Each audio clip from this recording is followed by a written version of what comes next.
Whispers in the night, glances in the dark, shadows move with fright, leaking out a spark. Eyes behind the walls, footsteps on the stairs, echo of the calls, breathing in cold air. Creeping shadows rise, cover up the sky. Anxiety lies, hear the angels fly.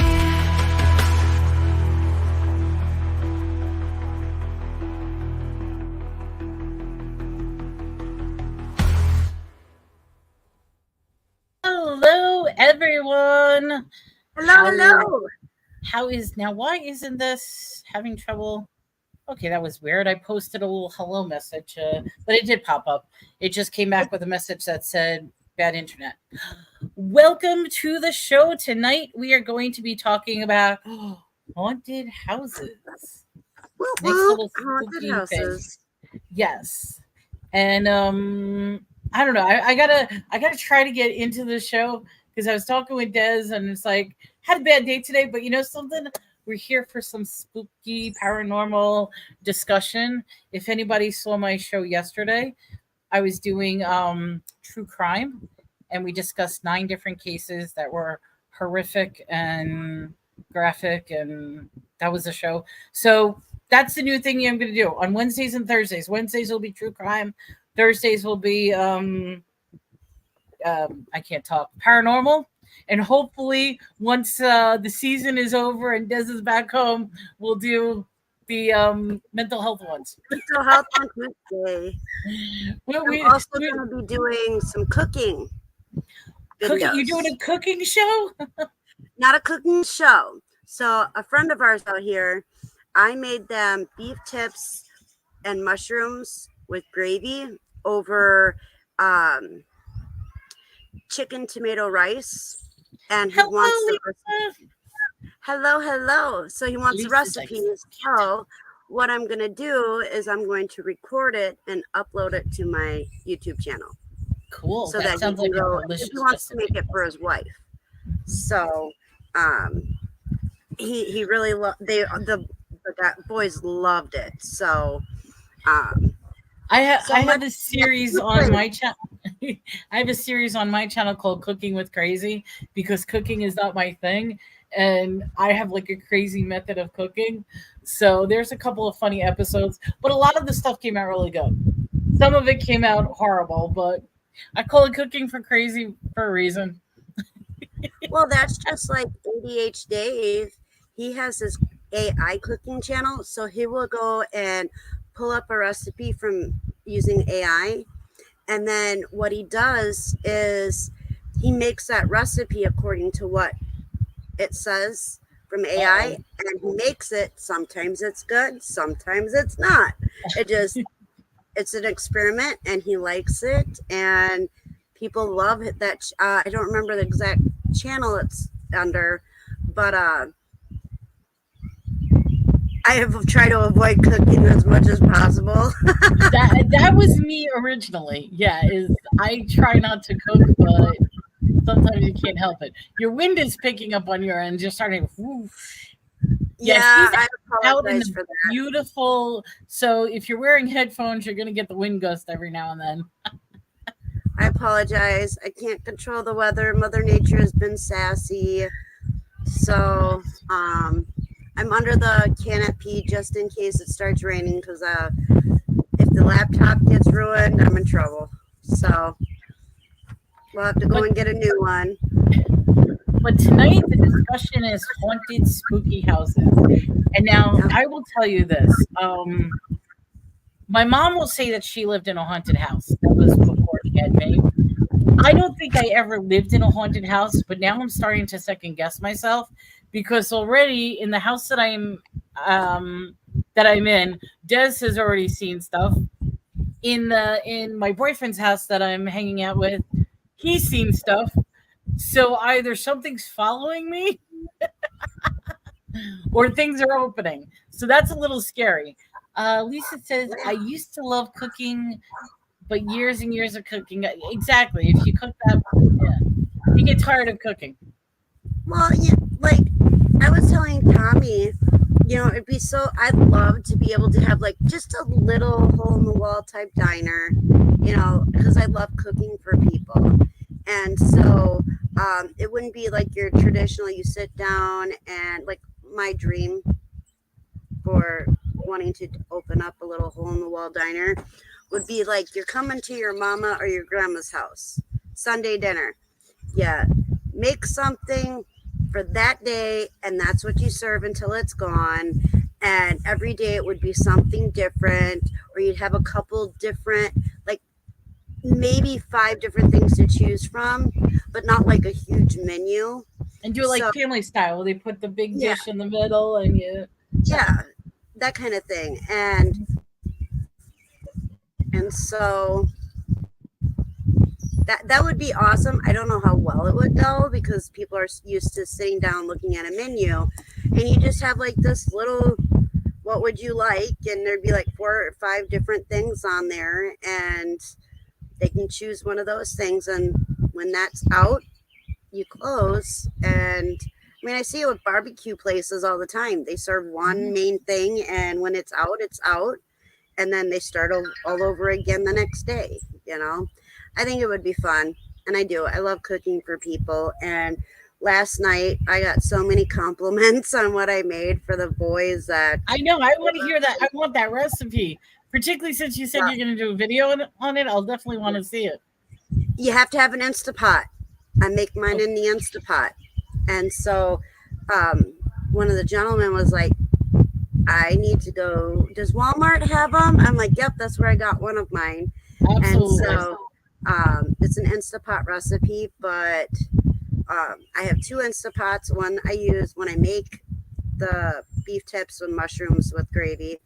I use one of the Instapots for just the rice, and then I use the other one to do the meat and the mushrooms and everything.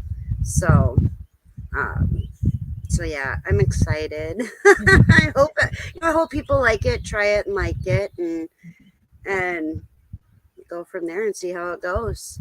So, but definitely going to get back to the mental health, and definitely going to be adding some cooking stuff to it. So great. So we have a lot that's coming forward, and like I said, and I even have my horror podcast that's coming up tomorrow. So every Friday we do a new episode. So there's a lot of things in the running. So if you like to hear about talk shows, cooking shows, true crime, mental health, paranormal stuff, this is the place to go.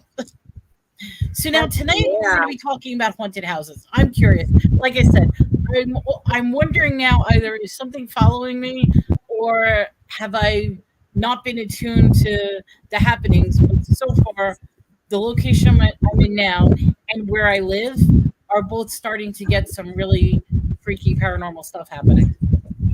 Well, I'm trying to find my words. So like at your house, we talked about this before when we were video chatting, not on a live. I wish we would have been live, because I know if that was what I saw. If that was live, that probably would have been perfect. But for those of you who don't know, I was talking with Des before live in the back room. We were talking just like this. And she says to me, who is your friend that just passed? Because behind me was the open door. And she said somebody with the hoodie, with the shorts and everything passed by. And I'm like, Des, there's nobody here. There's nobody. It was like a teenager. I mean, he reminded me of a teenager.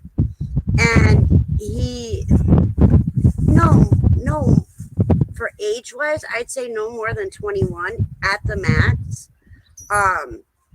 but it was a young person, and I thought maybe Melanie had a cousin over, so I was like, crap, you know, I thought she had somebody over, so I was like, well, I better watch what I gotta say, because behind the screen, you know, after or before, you know, we're both talking, we're sharing stuff, and if we're frustrated, you know, we share that, and but some people are more prone to seeing paranormal beings than others. Exactly. Absolutely. So what is said, and things that I've read. So everybody has the gift to see the paranormal. That door starts closing between the ages of 7 and 8. If you are not worked with by that age or encouraged to keep it open, that door will close. And so it's, for some people, their families are very open, they're very positive about it, and in other families it doesn't exist, it's not true, you know. So it all depends on how you were raised for that And specific. I also think maybe if things happen throughout your life, trauma incidences or something like that, that may once again open up the portal as well. Yeah, exactly. Like people who have passed on and then have come back from that. A lot of them have talked about the things they have seen after, you know, before they passed away. You know, they didn't see anything, and then they passed away, and then, you know, they came back and they were seeing things.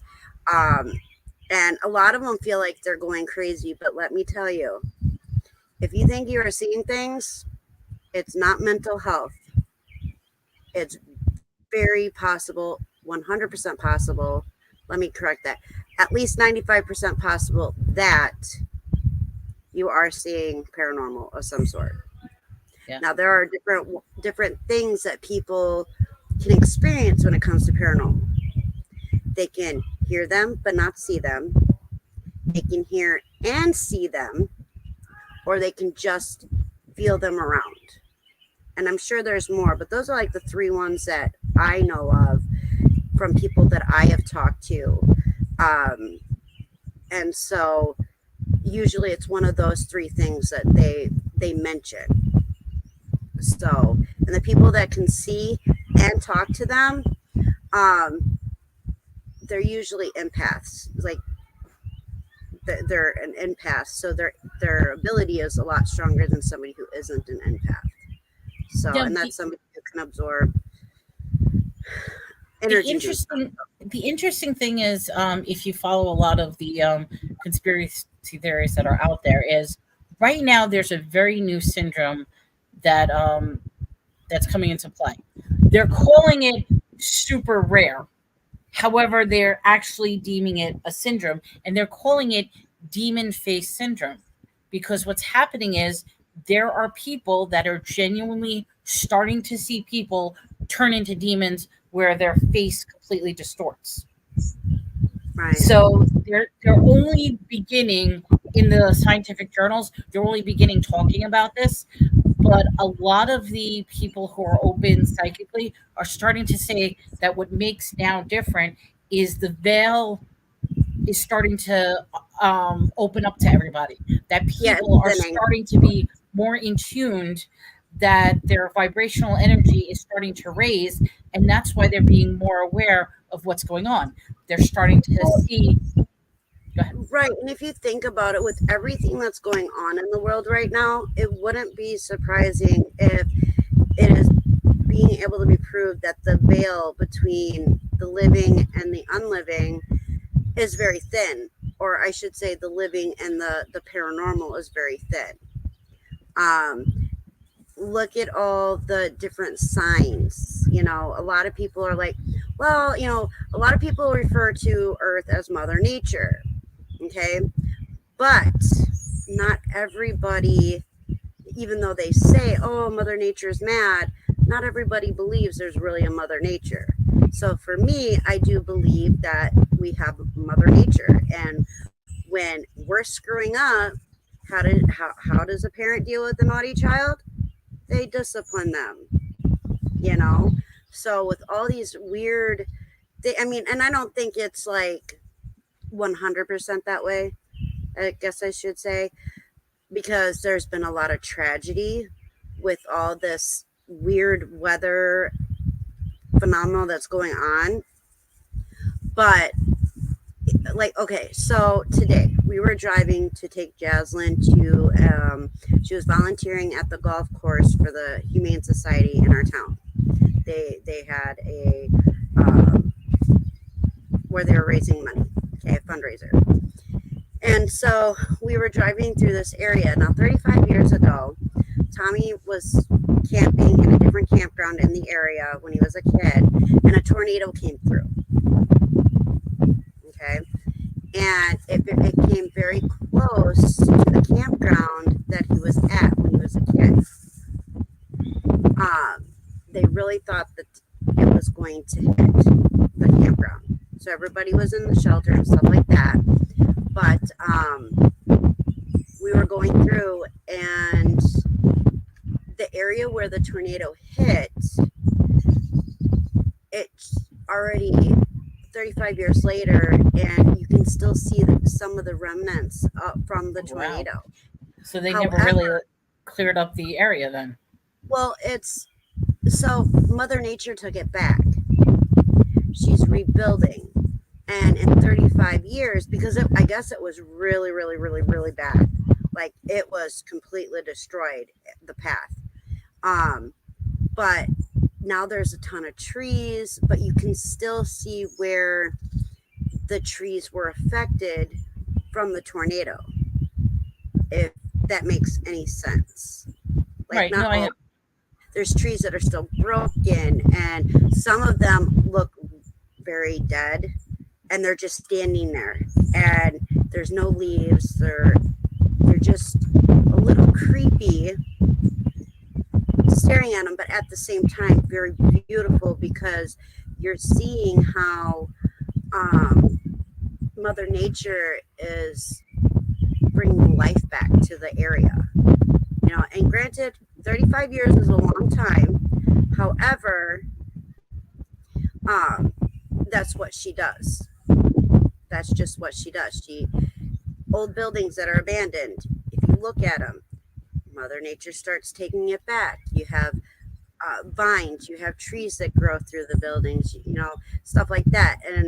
And so anyway, what I was trying to get to, and then I kind of got on a little sidetrack here, is I believe that there is a Mother Nature, just like I believe that paranormal is very real. I really do. And not all paranormal stuff can be contributed to mental health, if that makes sense. Because back in the day, so in the Victorian years, psychics and people who could communicate with people who have passed on, they were highly sought after. Most of them were fake as can be, but they were making money claiming to talk to people's loved ones in the Victorian era. Then there was a time period where anybody who practiced that kind of stuff couldn't talk about it in public. Right. They would be deemed like a witch or something and burnt at the stake, or Salem witch trials. Yep. And so they were hunted down and they were unalived because they didn't believe the same. They practice. I mean, we go through a flex, literally, if you go through history, where paranormal and psychics and mediums and stuff like that, we have a time period where it's accepted. And then something happens, and then butt up against it, it's not accepted, and people are persecuted for it. And then it's just like this big wave of, when it's accepted, when it's not accepted. And so haunted houses are pretty much the same way. So I did do some research. Okay, wait, just pause 1 second. Just pause one. Yep. Do you have an external mic or is it an internal mic? It's in the computer. It's in the computer. I was going to say, can you put maybe a piece of paper right beside? Because I saw you had paper or your drink or something. Because the wind is picking up, and all we're hearing is wind now. Okay, give me 1 second. Let me see if I can. Like wherever your mic is. I'm sorry. I don't mean to, because what you're saying is interesting, but all I'm hearing is wind. Or if you have noise cancellation in the back. Echo cancellation. Oh, here we go. Reduce mic background noise. There we go. Okay. How's that? Still hear it, but I think that should be a little better. We'll see. Yeah, because what you're saying is interesting, but I'm hearing so much wind. That's what I was going to say. Wherever your mic is, maybe just put a drink in front of it or something, just to at least block it. Let's see. Let me see what I can do real quick. Give me 1 second. I'm sorry, I didn't mean to. No, that's fine. That's absolutely fine. Let me see what I can do. Let me turn the camera Well, in the off meantime, here. While you're getting that, no, because like I said, it was really interesting, but all of a sudden the wind's picking up and all we're hearing is like. Anyway, she did make an excellent point in regards to mental health, because I had an incident that happened not too long ago that really disturbed me. Yeah, it's not as bad now. I hope whatever she did fixed it. That really disturbed me, involving where I was almost in an accident, and like the car. I told the story a couple of times, but basically I'm driving down the highway. The car on the other side, truck, was going to come right into me because it got hit.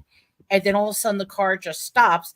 And it had to be that there was a guy on the side of the road pointing across the way. And I'm like, what the hell is he pointing at? And it turns out what he was pointing at, he was the guy that was in the car that was going to hit me. And that's like, it just freaked me out completely. Hello, Chew. Welcome to the show.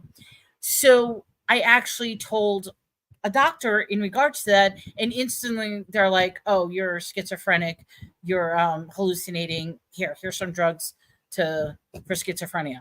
That's instantly what they said to me. And it's like, immediately you want to suppress. I have no history of mental illness, I have no history of schizophrenia, I have no history of hallucinations, and now you're putting me on schizophrenic meds because something happened and I saw something weird. Okay. So that's, I mean, I think that's a very, very interesting distinction between, is Give it me something? 1 more second. No problem. I'm just talking about the mental health aspect in regards to, is it something that is a mental issue, or is it something that you genuinely saw something that was there that under normal circumstances wouldn't have happened? It makes it an interesting question. And we had a couple of people just come in. So hello to all the new people. Say hello in the chat. Welcome, Chu. Hi, Lisa, and anybody else that's in the background. So now what we're talking about is haunted houses. And one of the things that's interesting, I have a list of fun facts here, and I know Des will go more into it. But did you know that by law, if you buy a haunted house, they must tell you that it's a haunted house? It is illegal in some states to sell a home suspected of being a haunted house without letting the buyer to know.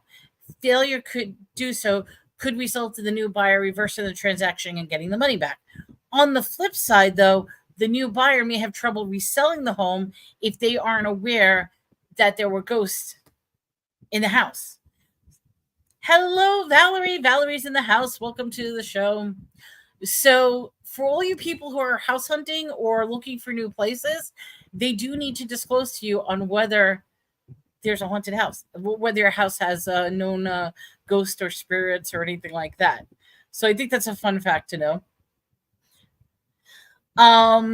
The first haunted house dates back all the way to ancient Rome. In 1 AD, Pliny the Younger wrote about his home being haunted by an old man with a long white beard. The recording is the first recorded haunted house, which makes you wonder what started all these haunted houses. And hello, Beth. Welcome to the show. Beth is in the house. I do want to say something about the first, or that one fact that you said about they have to disclose if the house is haunted or not. Not every state is Right. mandatory to do that. In some states, Right. yeah. They also have to let you know if there was any type of homicide in the home as well. They have to disclose that as well. And most places that have had a homicide happen tend to be haunted. Yeah. Because a tragic incident that happened, it's Which almost as once- if it traps the spirit, the soul, the Right, entity, because the energy, whatever you want to call it. It traps Right. it in the location. And sometimes, if you believe in this, ghosts don't realize that they're actually dead. Exactly. Now, is the sound better? Much better. Whatever you did, 100% better. I took a Coca-Cola box and I have it folded and I have it up around. That's perfect. Whatever you did is absolutely perfect. We don't hear the wind at all now. Thank like, you. Because that's what I think. If you just have something to block the wind, so Yeah. whatever you did is absolutely perfect. And I'm sorry that you had to do it. It's just it No, was getting that's worse. fine. And I I was trying to listen to you, and I'm like, I can't hear her. Oh, do I have to go over it all over again? No, just go No, back you're and watch. I'm sure you. Well, hopefully you can hear me that way. But one thing though with housing, some places you can actually get your house for a lot cheaper if it's haunted. Mm-hmm. If there's any type of paranormal activity and it's been reported, I'm Here's looking a for a question. haunted house. I was gonna say, I was gonna ask, if you were looking at a place and they said it was haunted, would you take it? Would you not take it? And we're gonna throw this out. I'll put it as a question to everybody. Yeah, Question. I think If it- personally it would depend on what type of haunting it is. Me personally, I would love a haunted house. I grew up in haunted houses, so they don't bug me. I have a haunted house that we live in now. Tommy doesn't think so, but Lisa says, yeah, but ghosts don't pay rent. it's okay. They're great entertainment, let me tell you. Especially when they hide your stuff on you and you can't find it and you think you're losing your mind, and then you yell at them and then all of a sudden they appear. Not where you put it. I would be afraid of the evil, dark, or negative poltergeist? entities. Yeah, if it was something like fun, like for example, like I told the story before where I used to work. Definitely, the place was haunted. The place was built on a cemetery. The place was haunted. But you know something? I never felt anything evil or malicious. There were kids running around playing. They were playing with the balls because it was a store, so they would constantly be playing down the toy aisle. And I mean, things like stupid things like that would happen. You had kid spirits. You had yes. Well, there was children's also like an old farmer man as well. So there was an old farmer man. So that I would suspect. No, okay. So 9 times out of 10, a haunted house is not the actual house itself. It's the land. A lot of times with hauntings, it's the land that's haunted and imprinted on. Even if if it happens in a house, it's imprinted in the land. So if you buy a haunted house and you have paranormal activity, or not paranormal, poltergeist activity, and you tear that house down and you rebuild somewhere else on that property, you're still going to have the same issue because it's in the land. Or it's an not item that's brought into or it's an item that's attached that's brought into the house. Yep, attachments. Yes. And I mean, I understand why. That's why a lot of time people do not like Ouija boards, or they do not like haunted dolls or things like that, like things that something could be attached to. But antique furniture is very good for having something attached to it. Hi, Chu. Hi, Miss Valerie. Miss She Beth. says hello. She wants peace and calm in her life. No haunted houses. You know, okay. So, like I was saying, our house.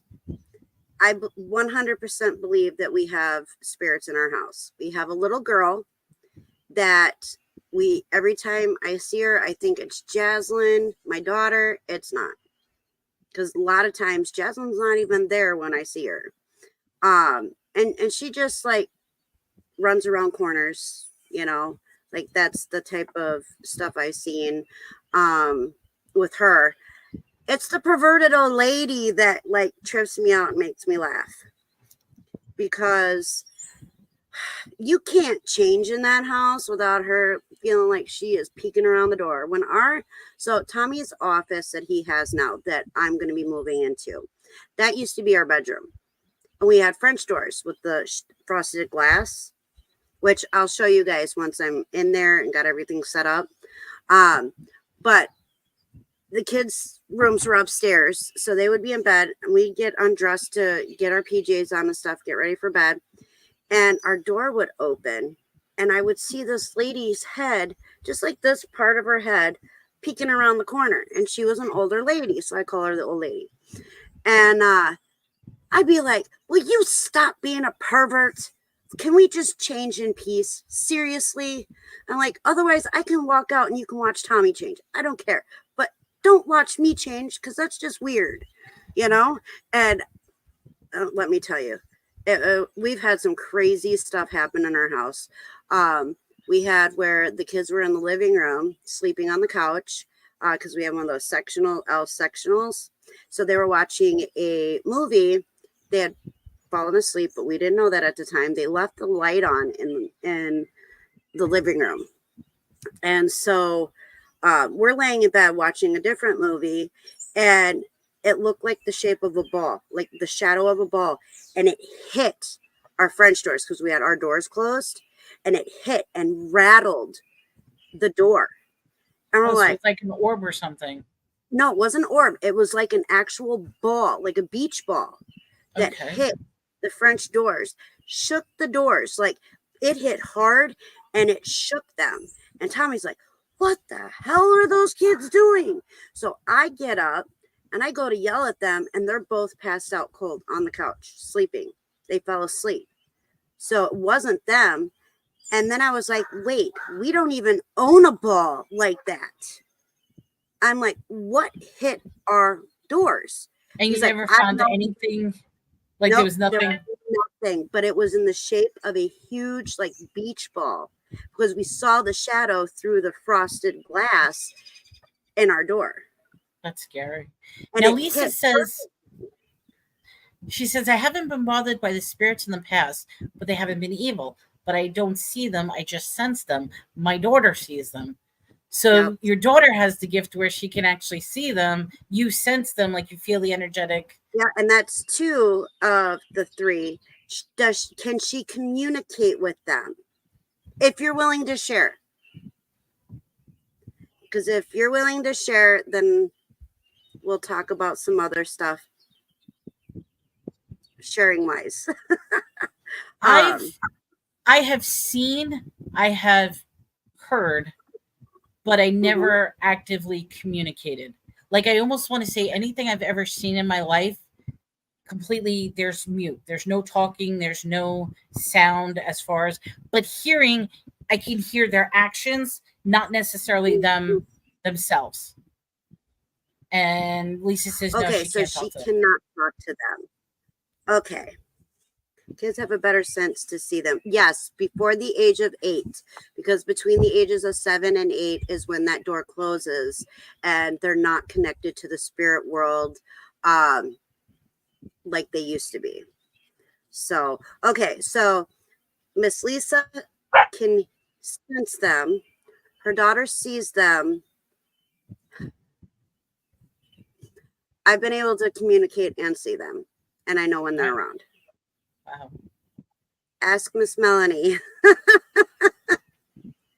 She's kept my secret. But I don't do it all the time. It doesn't work like in the movies. And I'm sure Miss Lisa can attest that that's not how it works in what you see on the movies. It's not every day. It's not 24 hours a day, 7 days a week. It's just when something happens, and I get a really strong feeling, and it won't leave me alone, then I will say something. Otherwise, pretty good at ignoring it if I at all possible. So I'm going to put something in the chat because I have a very interesting question theory for you, and this is for anybody. Same thing with you, Lisa. Okay, there is a thing called the Schumann resonance, and what the Schumann resonance determines is the Earth's electromagnetic field.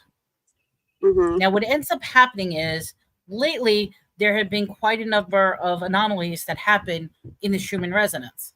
And it just so happens when there's an anomaly that happens with the Earth's magnetic field, something very strange happens on a psychic level. And I'm curious the next time either maybe you see somebody, if Lisa's daughter or if Lisa feels something or anything like that, I would be interested in the time frame and comparing it to the Schumann resonance just to see if there's any spikes in the Earth's energetic field. Just a theory, and that's just if anybody wants to look it up because, like I said, Yeah, I just pulled it up. yeah. I'm actually going to write that on my list over here because I try to take notes most of the time, not all the time, but I do like to try to take notes when I can. And I mean, I'm not making a correlation to anything. I'm trying to see, but it's just people often want to know where is the hard evidence when it comes to psychic phenomenon or paranormal activity or something like that. And if I can link it to something that there actually is some sort of gauge, I don't know if this has any correlation. I'm just throwing that term out there because, like I said, a lot of weird things happen when there's a weird anomaly on the Schumann resonance.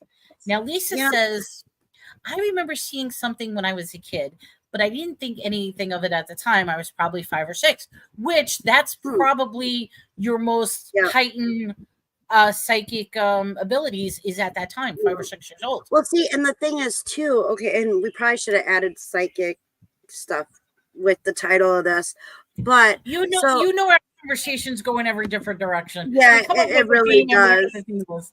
Yeah. Okay, so between the ages of 5 and 6, it is like a peak, you know, that and even it from the day that you're born till you're 7.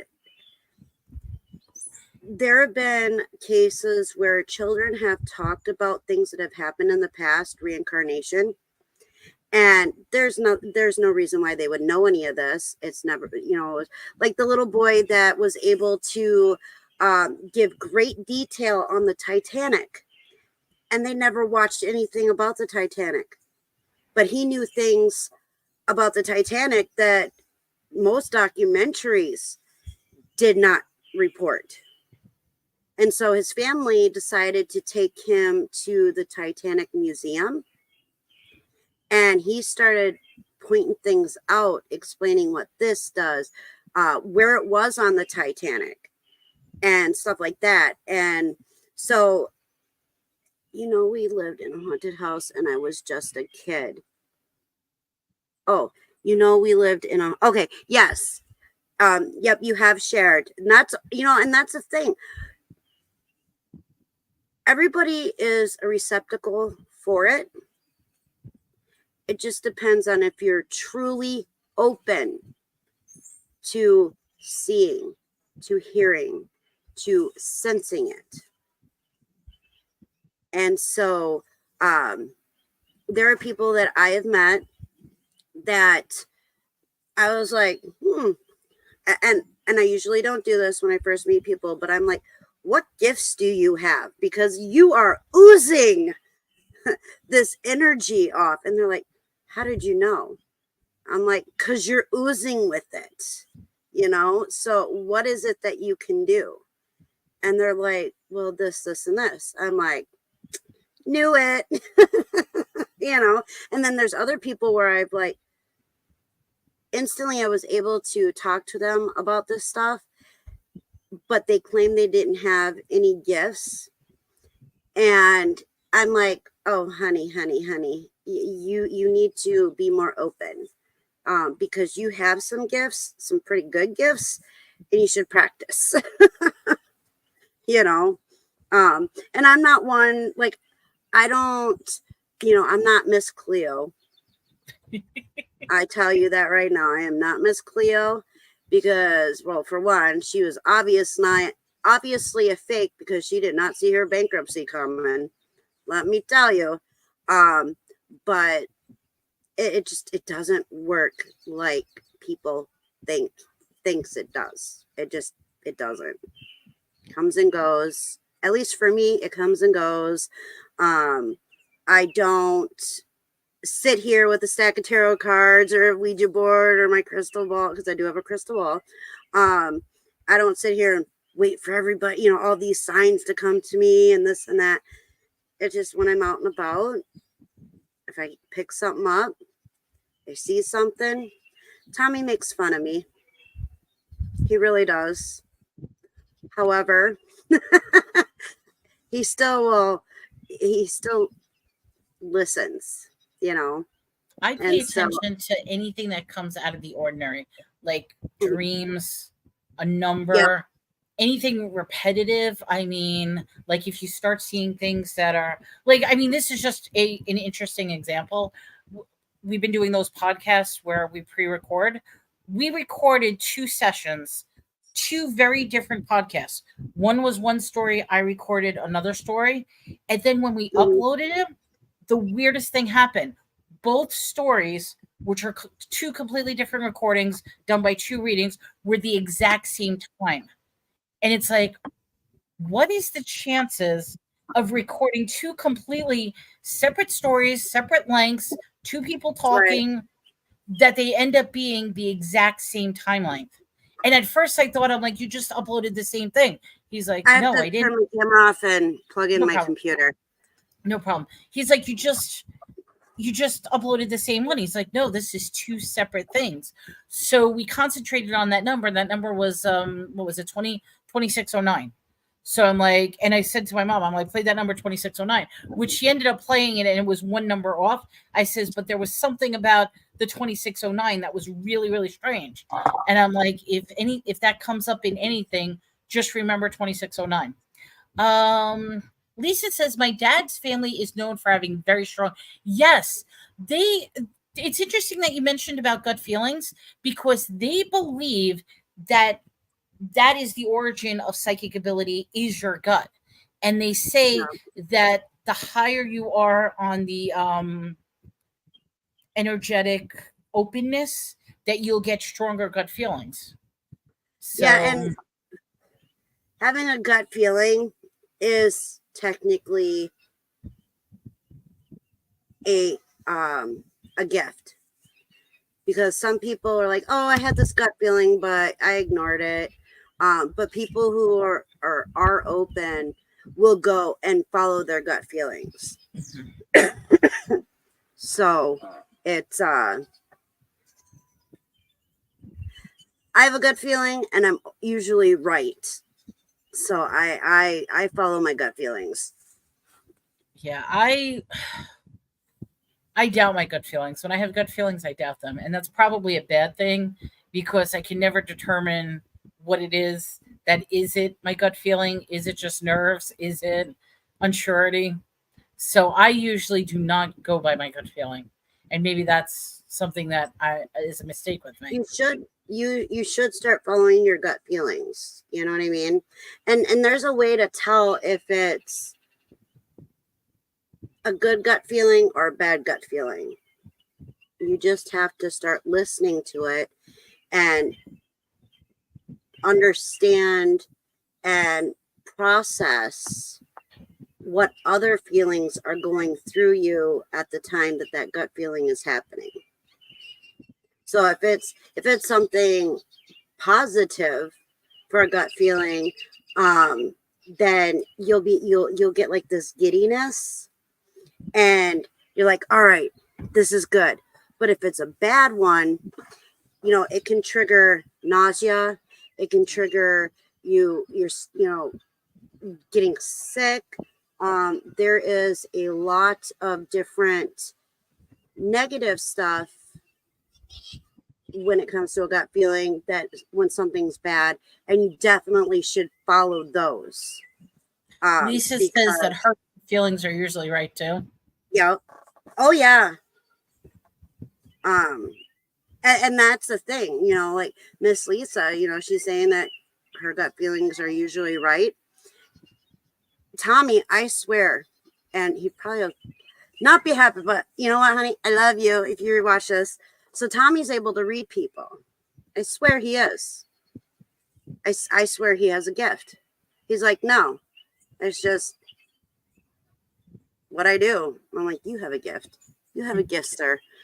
But he's like, no, I'm Tommy and Jasmine both, and my son, Joey, they pick on me because they're like, oh, mom's starting her crazy stuff again. She's talking paranormal again. And I'm like, look, you know, they love me. It's all in good fun. But I've been able to do some really crazy stuff. Like, okay, a few years back, there was a little boy that disappeared in the water. And I don't read the maps for the water, topical maps or whatever they're called. And I told Tommy, I'm like, hey, this feeling will not leave me alone. I said, I saw this article. It's bugging me. Can you bring up this lake? So he did. And I pointed. I said, he's right there. They're going to find him right there. And he's like, how do you know? He knows how to read all those maps. I said, because that's just where I'm getting the strong feeling that he's right there. Sure enough, when they found him, he was right where I had pointed. We So have you knew it. I knew it. It was just, it wouldn't leave me alone. It was bugging me. Like, it was absolutely bugging me. And it just, sometimes I can ignore it, but when it comes to kids, it's a whole different ball game with me.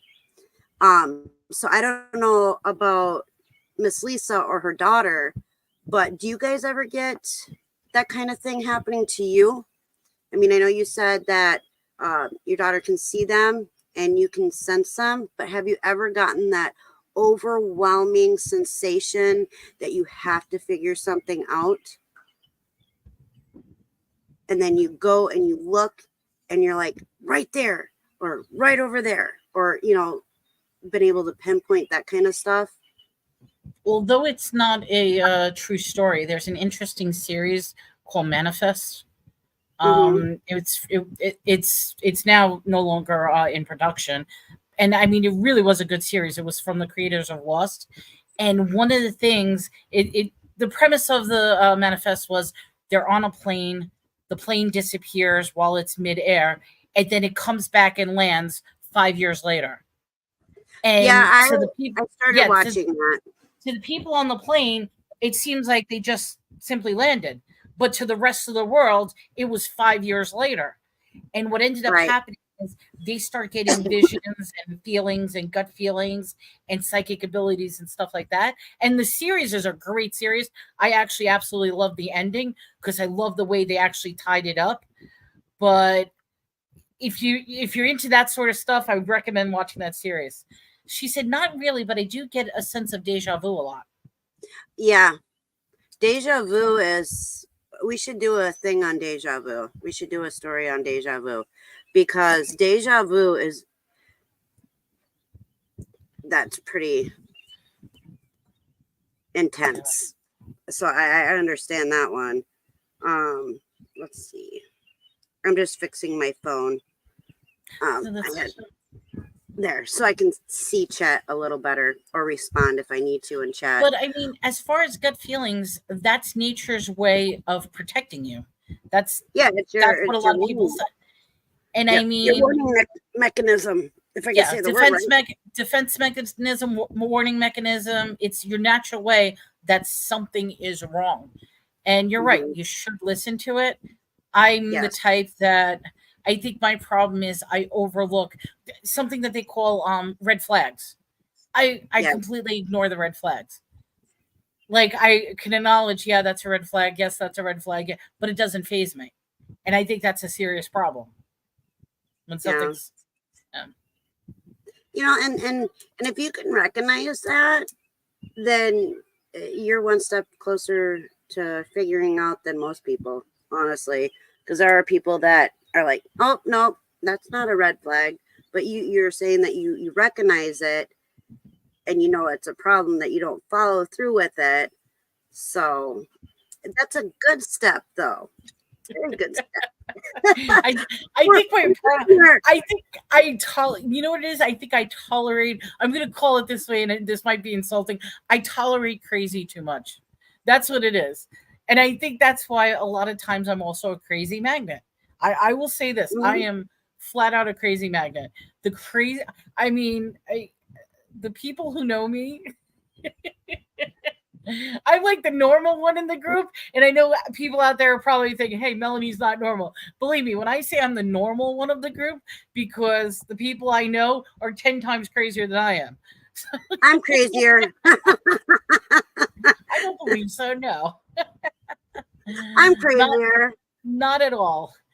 But No, you know, and the thing is okay. So when me and Melanie first started talking, we like hit it off, like we just clicked, and I was like, I felt comfortable sharing things with her that I would not normally share with anybody, and vice versa. So I was like, oh, and she was all like, well, I never have a best friend. Well, I kind of feel like Melanie is my best friend.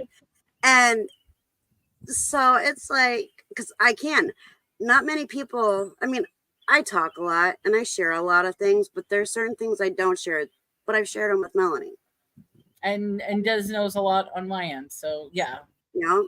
And I So, mean, yeah, but the thing, I mean, just to justify this, I never want to say anything is like, for example, if somebody said, "What's your favorite food? What's your favorite this? What's the best this?" Hi, Spirit Junkie, welcome to the show. I girl, can never answer that because for me, I can never put anything on the top. Like, I will not put one person as my best friend. I will not put one food as my favorite food. right, I would but not you know put what? But here's the thing, okay? I strongly believe, and I'm sure other people in the chat agree too, you can have more than one best friend. And so I classify you as one of my best friends. And that won't change. We can be crazy together. We're going to be, you know what? I just saw a meme the other day that actually made me think of you.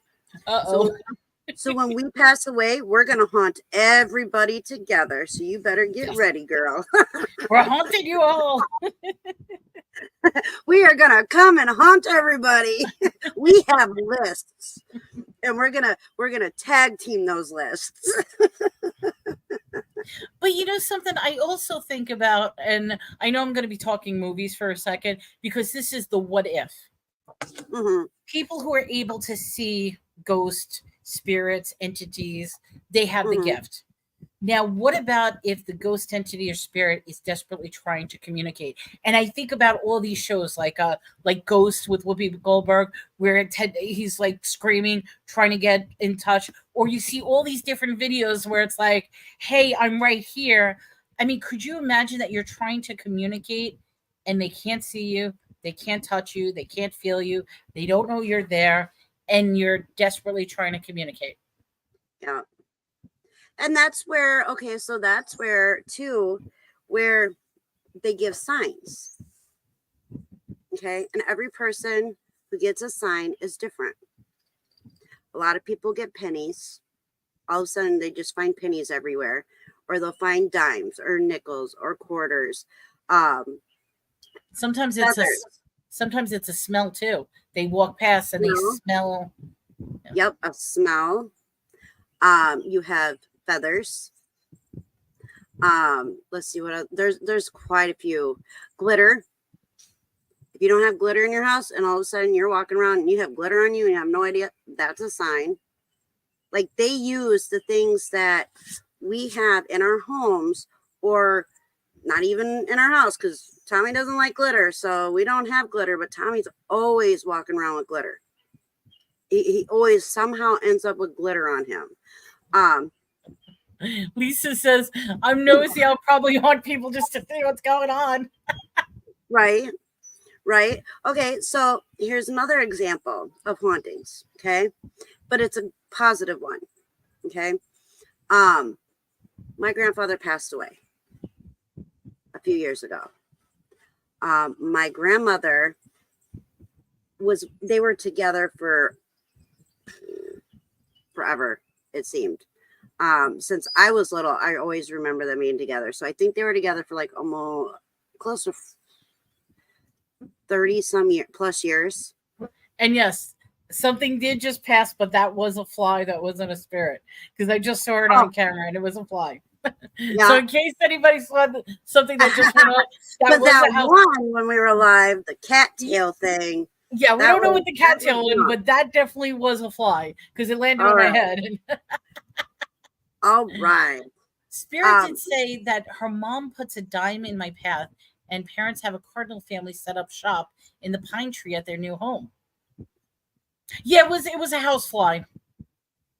You got visited by the Mothman. No, I should see if I can get it right now, and because it's right over here on the. Can I kill it? Yeah, they say cardinals. I got it. Blue I killed it.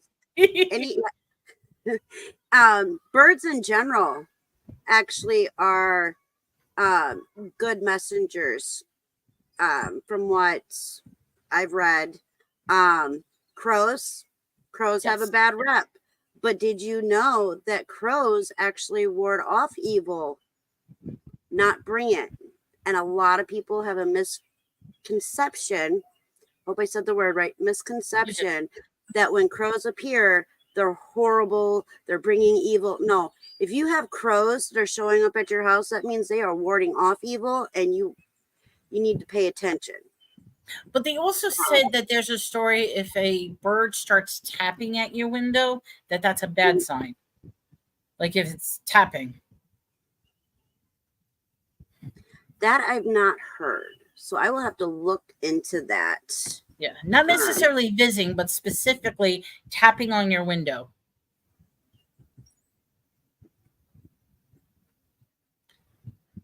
I'm writing this down so I can look into that. Yeah, that's fine. I've not heard that, but that's one thing that we always encourage. If we say anything, do your own research, look it up. Every now and then I'll throw something in the chat that's something of interest. And because something, information, there's so much information out there. Things are exchanged. There is a bird's nest with 4 babies in my kitchen with, aw. That's awesome. See, I love that we could see it in the background, like right over her shoulder. She has the bird's nest and she keeps seeing the birds. Not the bird's nest, the bird feeder. So we keep looking at it going down. But we end up over here. There's a family of blue jays that just moved in and they just had babies. And now they're teaching the babies how to fly. And they're so tiny. It's so cute. That's cool. Let me see if I can call Jose. See if he'll show up. Jose, where are you? Oh, sorry, little ones. She actually has a dream that Jose will come. Yeah, Spirit says my house gets lots of different types of birds. Yeah, we have, which I scared away. My bad. We have gracklins, which are blackbirds that have like the teal or blue purple color. When it's in the sun, it hits it just right, and then it depends on which way you're. Oh, there he is. I think that was Jose, because that was definitely that's a blue jay. Hello, Pages Films and Plastic. Welcome to the show. He got his name because of one of Tommy's best friends that was like his brother. He passed away, and his mom used to call him her little bluebird. Aww. And so this blue jay reminded me of Jose with the personality and the spunkiness and the sassiness and this and that. So I hear him.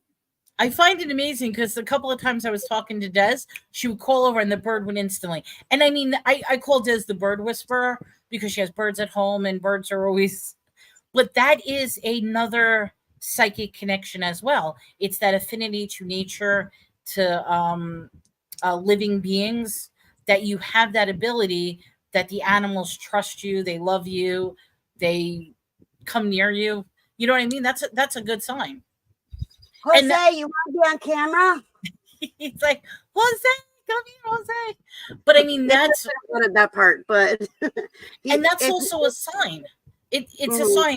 They've always said that if you're in the dating realm and you bring your partner, how do your dogs or cats or animals react to that new person? Because if they don't react well, then they sense something. Like animals know if something is wrong. So we hear it. So we have, like I said, the Gracklins. They're the little black birds that have the purple, blue, green shimmer to them. Then we have the brown head cow bird. So it's black with a brown head. Those guys trip me out. Like, they are really, you got to be way over there, little turd. If I move the camera, he'll run, because that's what he does. He's being a brat. He's over there. Jose is. And then we have a rosy breasted. Shoot. I can't pronounce it. I'm horrible at names, but I took a picture of him. Let me find him. Well, while you're finding that, I have an interesting fact to throw out, and I'm just curious about everybody's opinion.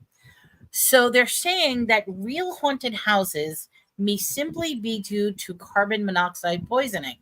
Some theories suggest that carbon monoxide poisoning is the cause for people to believe that their homes are haunted.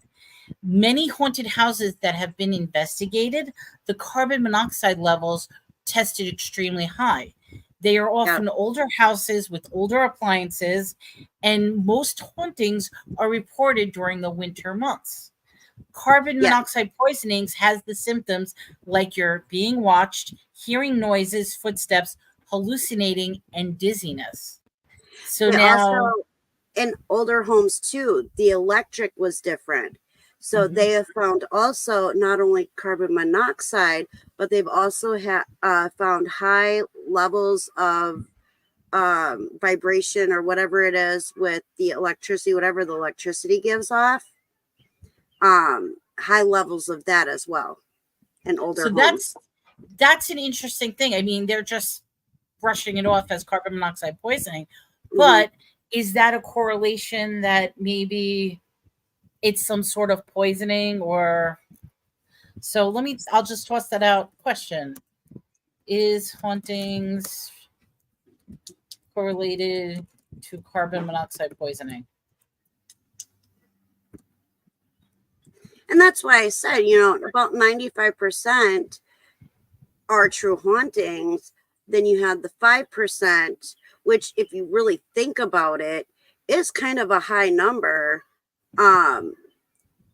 which involves the carbon monoxide, the high electrical read-offs, stuff like that. I mean, that's why you can't do 100% when it comes, and in some cases, not all, mental health as well. But not all of it is mental health. Like you were talking about how you explained to your doctor the whole situation with that thing that happened with the gentleman, and they automatically called you schizophrenic. It's like, no. Yeah. And that's why it's hard to talk to doctors about things you've seen, because automatically they chalk it off to that. That doesn't account for every account. Right. Yeah, we agree. I agree with that as well. Right. It's about 5%. I would estimate about 5% of where it's carbon monoxide or the high electric readings. Yeah, I'm throwing that out because I have a list of like interesting facts about, and I thought that was just very interesting in regards to that. And I mean, we didn't get a chance to do it. It's going to be an upcoming date, but we want to talk about paranormal equipment That's going to be an Yes. upcoming show at some point.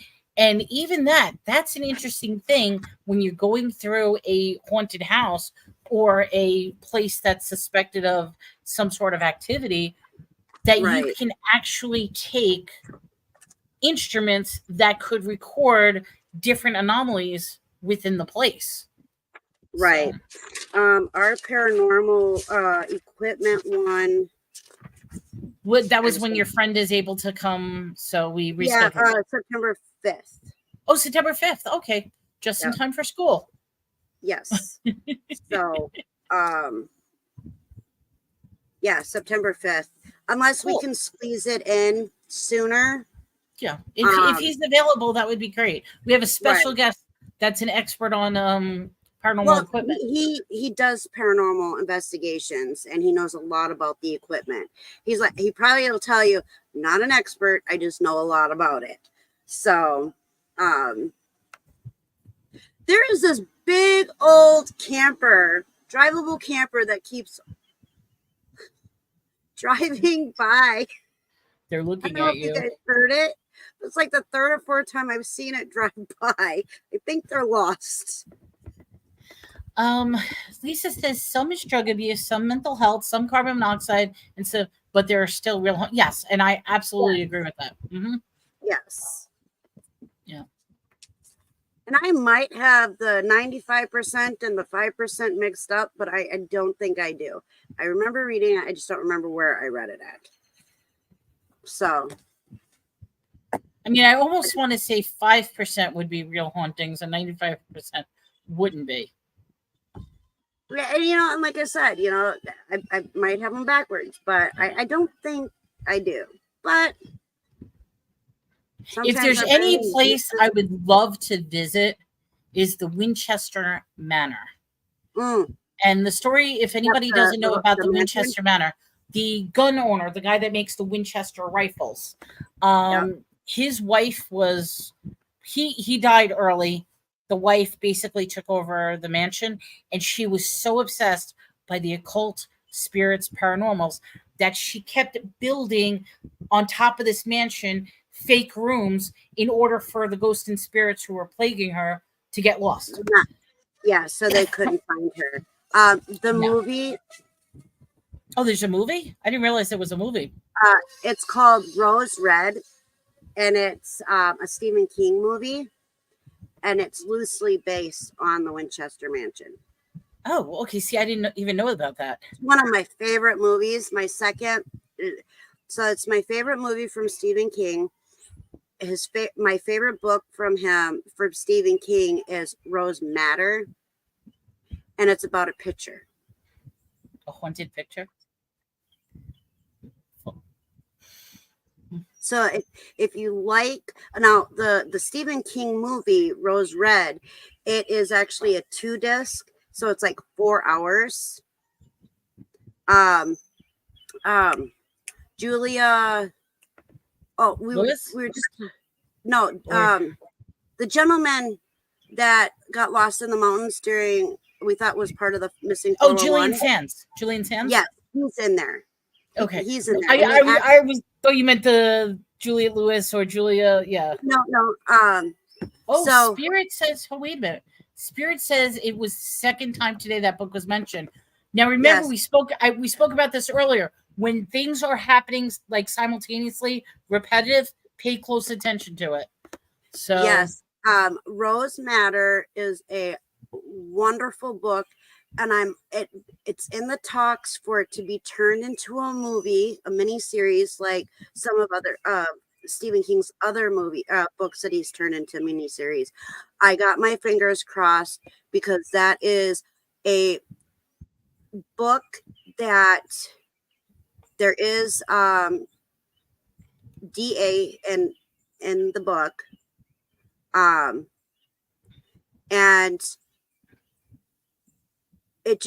he went into so much detail of things that I was like, wow, who did he speak to get that much detail and feeling when things were happening during the DA? Okay.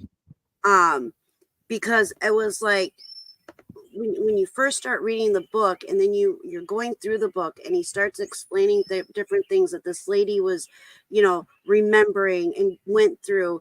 It was like, did he go into my brain and pull this out? Like, you people who have been in a DA situation, they can relate very well to the book. But at the end of that book, like, it was just, I don't want to give it away if you haven't read it, but definitely read it, because And wait, this was Rose Red or Rose Matter Rose Matter? Okay, by so Stephen King. Yep, you can get it. You Rose can go to the Matter. library and you can actually get it on let me think, disc, like Audible, like an audiobook on a disc. Oh, wait, is it MADD or MATT? MADDER. I'm sorry. yeah. I spelled that wrong. So it's Rose MADDER. Stephen King. It is a book that, for some people it might trigger, but at the same time, it does trigger.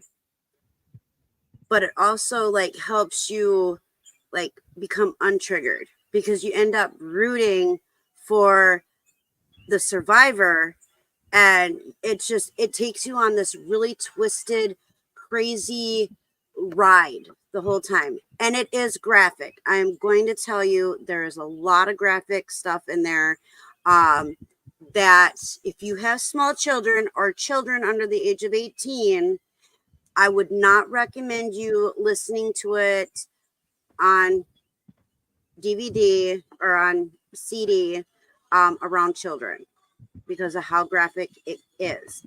But it is a phenomenal book, and it is underrated. It's one of those things that he should have just made into a movie as soon as it was released. It was actually one of his books that sold the least. Interesting. And there was somebody bicycling behind you. The kids know that I'm live and they're doing this. No. Hold They're on. saying hello. That's okay. That's what ends up happening. It's like, hey, she's live. Let's no, they're fine.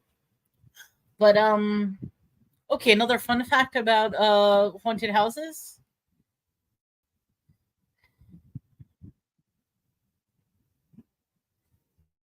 I'm pulling one up. Okay. If you die in a haunted house, now these are haunted houses that are theatrical haunted houses I'm talking to. Many people might not notice. There is a percentage of people who have died in a haunted house and other people not realizing that it's actually a dead body, simply because they thought it was a prop, or they thought it was somebody like a prop or part of the scene. They didn't realize that it was an actual dead person. And this happened a couple of times in Disneyland in the Haunted Mansion, and it also happened a couple of times in local attractions. So be careful when you're looking at haunted houses. If something looks too real, there's a very real chance that it might be. There are 2,700 corporate haunted houses in the United States. And Walt Disney happened to create the first major for-profit haunted house in 1969 with his Haunted Mansion. So that's a little interesting tidbit about corporate haunted houses. What else do we have?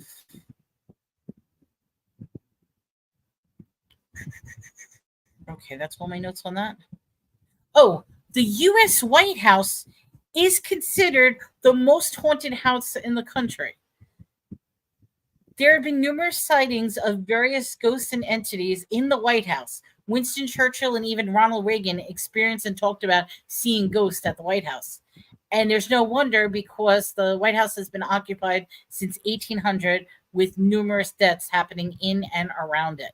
So that's an interesting little tidbit about the White House. There's a documentary on one of the streaming platforms that talks about American hauntings, and the White House is one of them. There's also a a whole series. Let me see if I can find the name of it that specifically talks about the hauntings in the White House. Oh, interesting.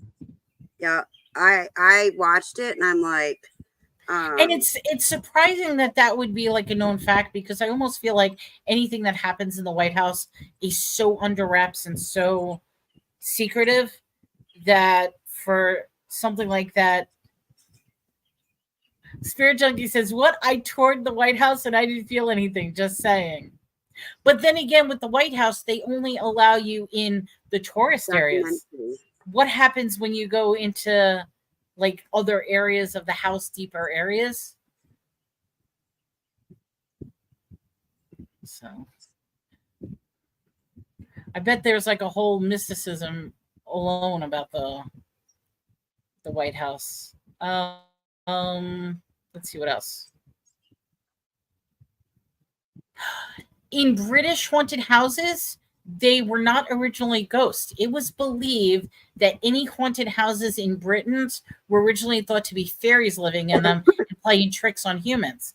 However, in the 1900s, the idea shifted about being ghosts living in the haunted houses instead of fairies. Did you guys know that there is a haunted White House tour? Is there? That would be great around Halloween. I cannot at the moment figure out which one of these, because there's a couple different ones.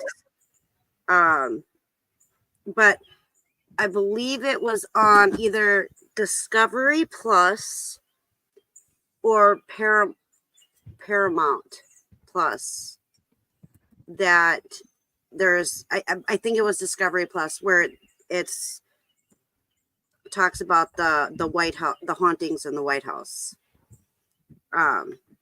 So yeah, and the White House, you only get to see a little section of the White House when you go on a tour, but I did see that the White House does have a haunted tour. So check into that. I think that would be kind of interesting to to go check out. Yeah. Oh, I heard a cha-ching. Yeah, that was Etsy. Cha-ching. Even better. That's a good sound. Mm-hmm. See, that's how you know you're with resellers. When all of a sudden you hear the cha-ching, like, oh, sale. Somebody ordered a decal. Somebody ordered a decal. It's all good. All right. What's the next awesome fact? Fun fact about? Good question, because I didn't look it up yet. All right, let's see. See, I was looking up. It keeps bringing up commercialized haunted houses when I was looking at, because I wanted to know about the spooky stuff with regular haunted houses. Well, you were talking about Disney, right? Mm-hmm. So there's which one is it? One of the rides in Disney, they actually have a real skeleton on display, a part of the display. Yeah, that's the Haunted Mansion. No, it's not the Haunted Mansion. I believe it's not. It's a pirate one. It was a pirate one. Oh, Pirates of the Caribbean one, maybe? I think so, but it was a real skeleton. I want to say it was a Small World, that ride. But I take that away. That's a scary. That was a scary ride. Small World. After all. Yeah, I believe it was that one, or it was the Pirates of the Caribbean one.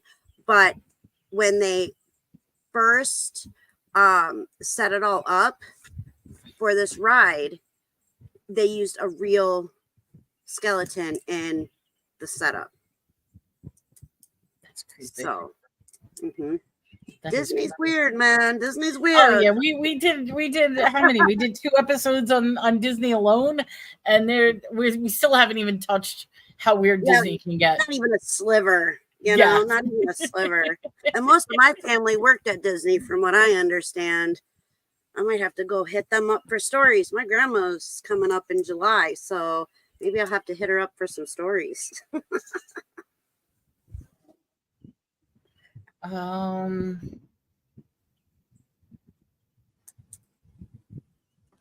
See, it's going through histories of like different things. Like, for example, the creation of there's a guy by the name of John Pepper. He invented the use of the two-way mirrors that made people appear to be translucent on stage. And that's how they were able to do the whole ghost things. And if you're in the haunted mansion, when you're sitting there, that's how you see the ghost in between you through the use of mirrors. The 1800s paved the way for wax museums, where people believed that there was entities trapped in the wax by creating these wax figures and immortalizing people. So there's different like supernatural things. Jumped into it. I've heard that one before. Well, there's a really scary one. This is a new thing. It's a Balenciaga model. It's a model that's on display in France.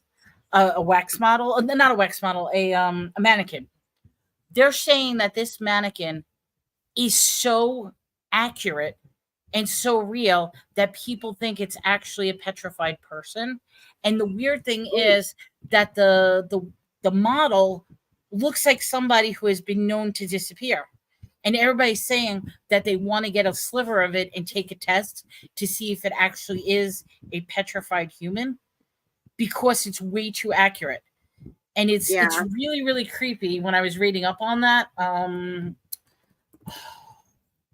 me see if I can find it.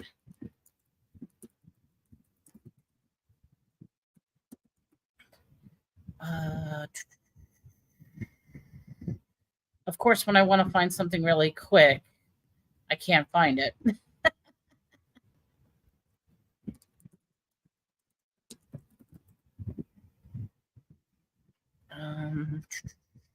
All right, obviously I can't find it, but do you have any facts? I know you pulled out some facts that you wanted.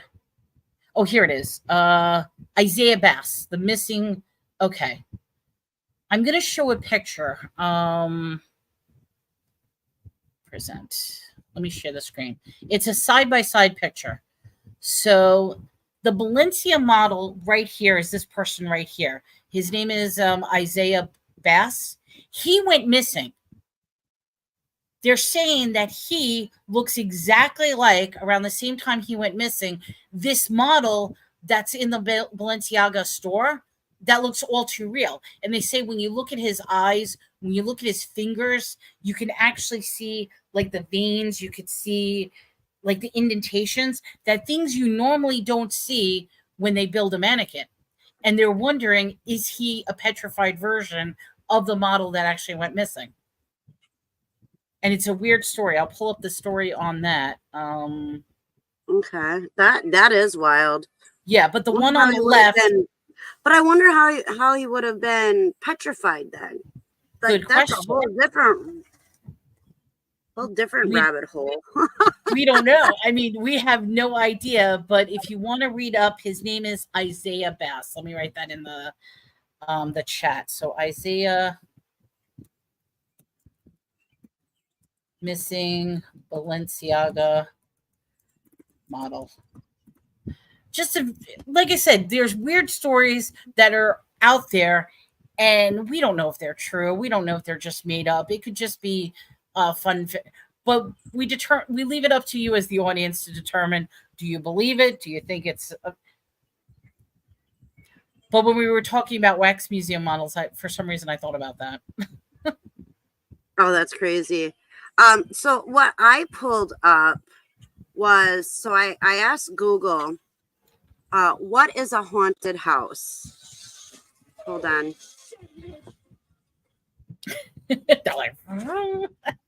Well, they're now riding around without shirts, and they're minors, and I don't want your channel to get. Oh. Yeah, they're being very rude. You know what you can do? Put the blur screen on. If you go to your three dots, where the settings is, your virtual background, you can add a blur so we only see you and not your background. Oh, Okay. Yes. I So think I know. the three dots.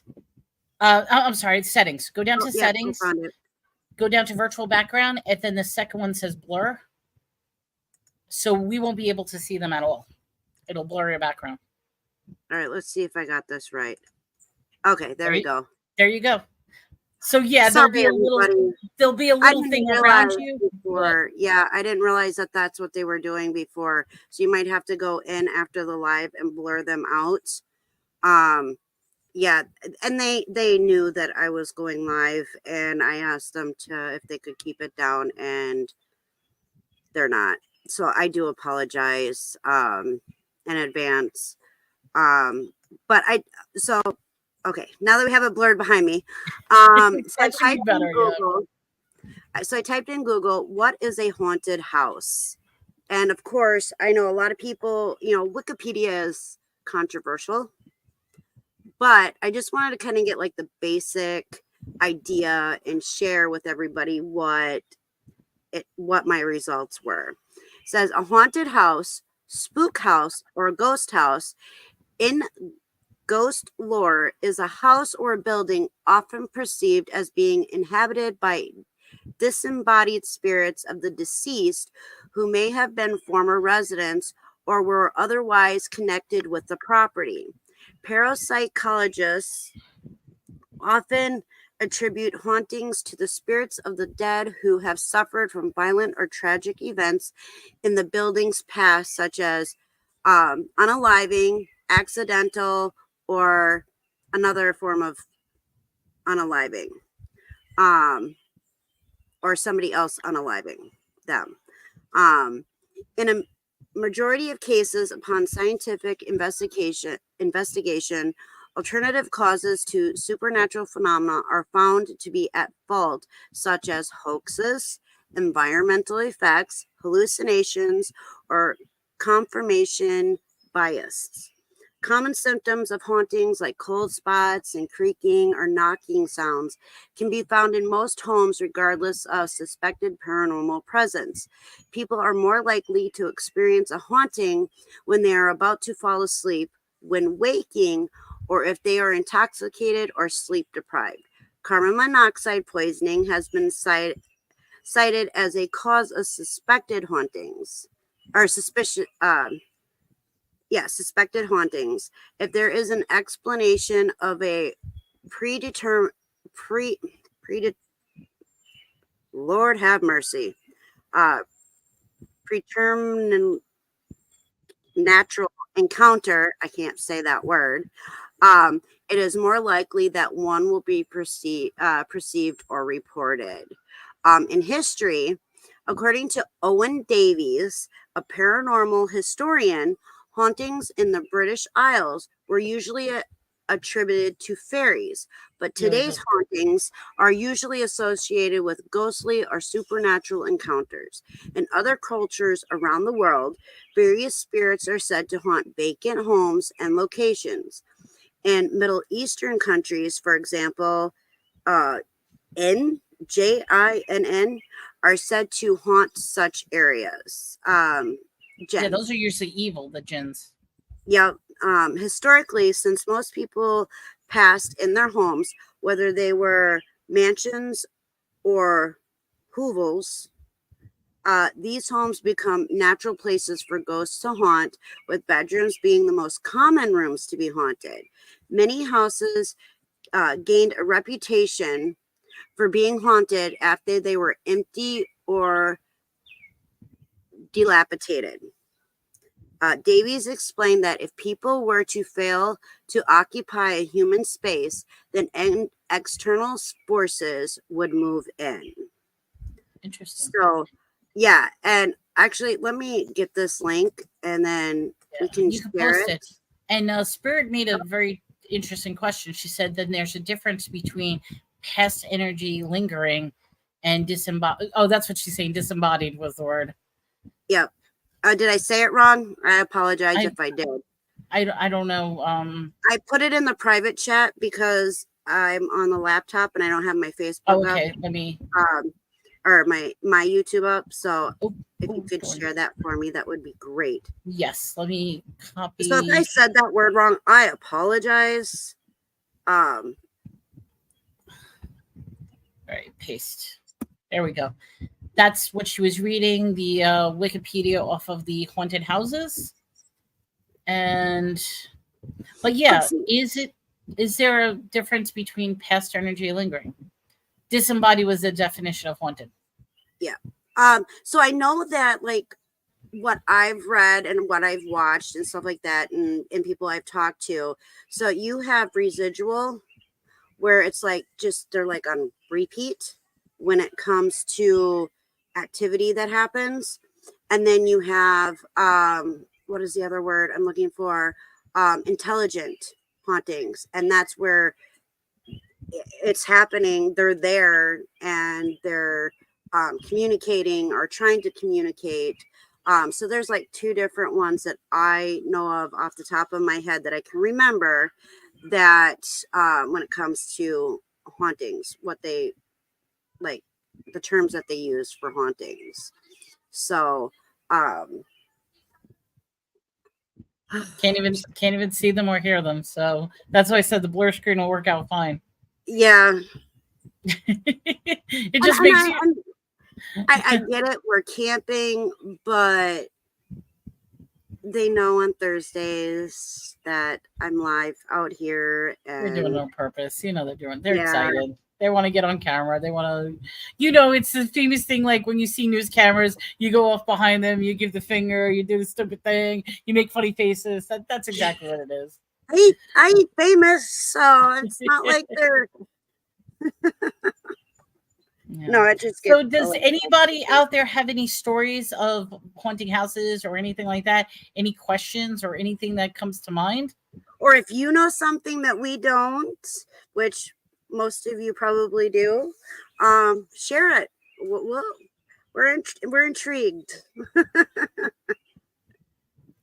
Yeah, because in the meantime, I forgot to write down what our next week's show is going to be. Yeah. Or anything like. Okay, so from what I was told, that's called a touch no.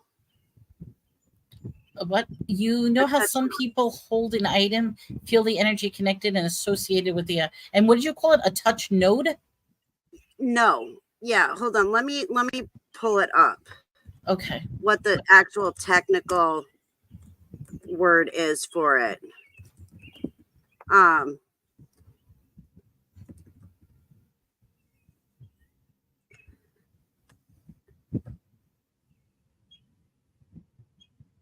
That's the famous, I think of the psychics that the police use, that when they touch something and they can identify where the victim is or where the. All right.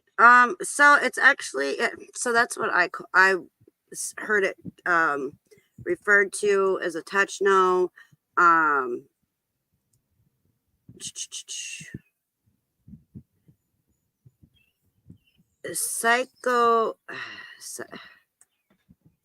on. I'm going to send this to you as well. Okay. Oops. Psychometry? Is that what you're looking at? Yeah. Yes. Also known as token object reading. Okay, so let me write that in. Yeah, it's a form of extrasensory perception characterized by the claimed ability to glean accurate knowledge of an object's history by making physical contact with the object. Yes, so psychometry is. Yeah. Which has anybody ever experienced that, where they touch something and they get a feeling of that object or anything like that? Yeah, when you go to auctions and stuff, and I think everybody's experienced this. You walk by something and it's like, yeah, let's go. But if you're in reselling, I'm sure a lot of people have felt that.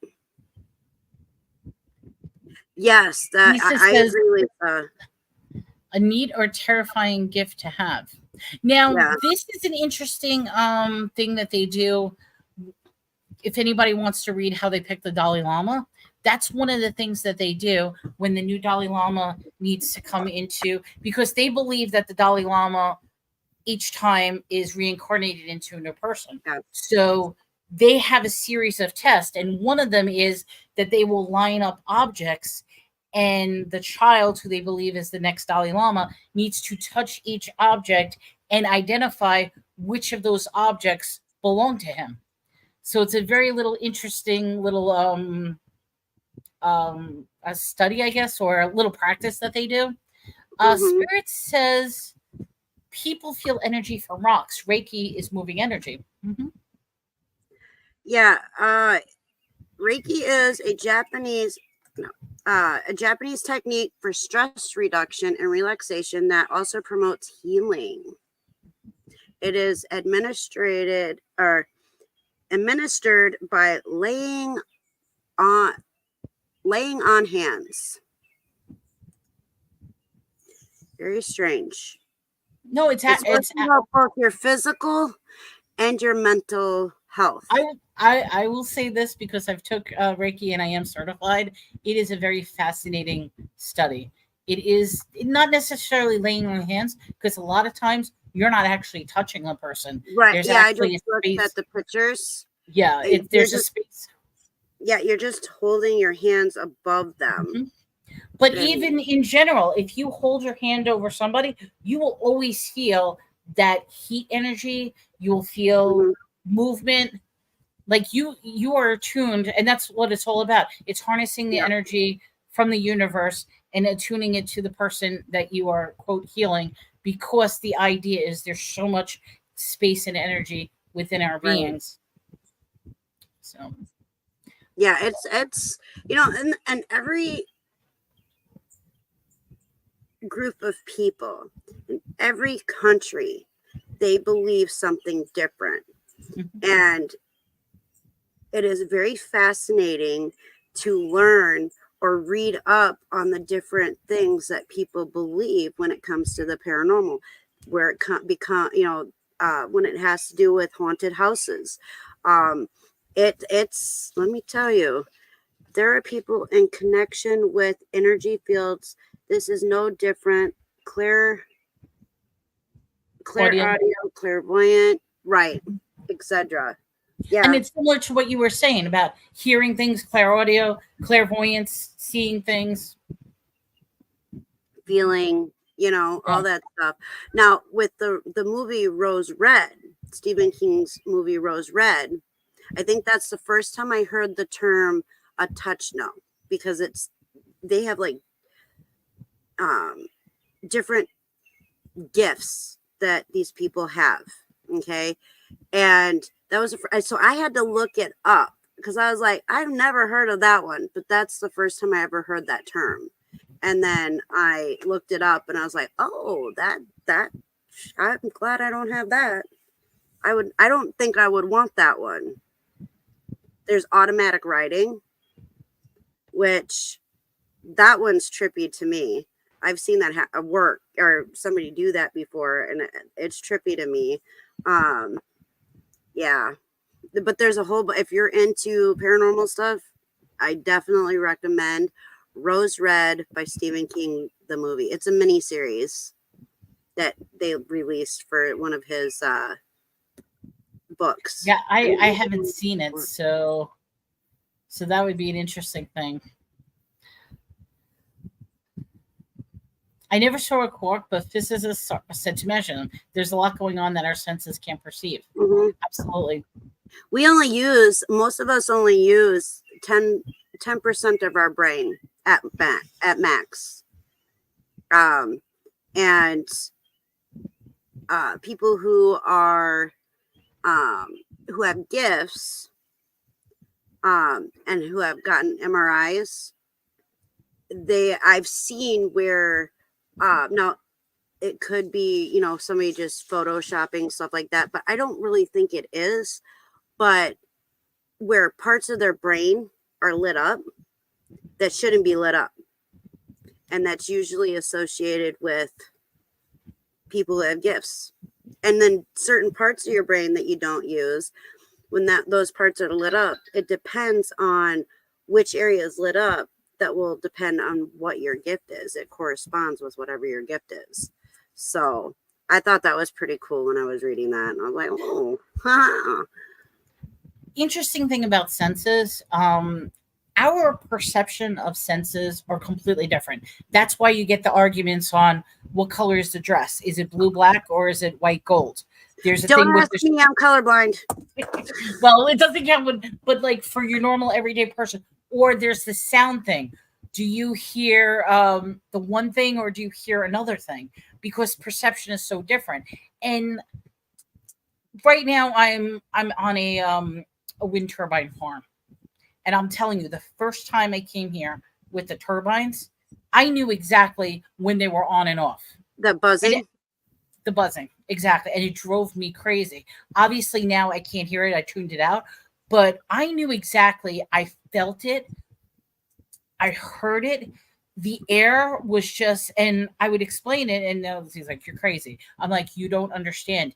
It is maddening. And it makes me wonder because, all right, Yeah, some good hearing. I'm sensing something that's just other people are not.